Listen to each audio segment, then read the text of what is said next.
naging mas prominente yung usapin tungkol sa kapayapaan, tungkol din sa komunikasyon at usapin din ng red tagging noong panahon ni dating Pangulong Rodrigo Duterte. Pero alam niyo hindi rin ho maiwasang balikan ng mga kapatid natin lalo online, 'pag iniisip nila na noong kampanya tila naging enabler yung mga progresibong grupo sa kampanya ni dating Pangulong Rodrigo Duterte. Noon, panahon na yun, Davao City Mayor pa lang. Yeah. First of all, excuse me, hindi po enabler ang mga progresibong grupo. Lalo na ako. Kasi ang record po natin, ang track record ng Gabriela Women's Party, kahit po nang nasa posisyon si Rodrigo Duterte, alam niyo po na very, very critical kami, lalo na sa mga ginawa niya.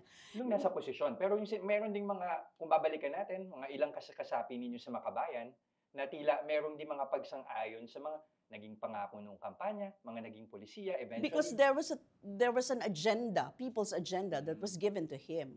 At kung ano ang kanyang tugon doon ay kailangan tanggapin mo, kailangan mong tanungin siya.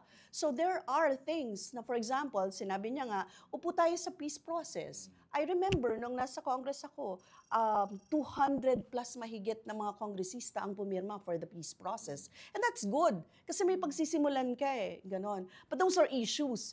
Pero later on, you will see kung talagang tapat sa'yo. And the sincerity, di ba? Yung nung afternoon.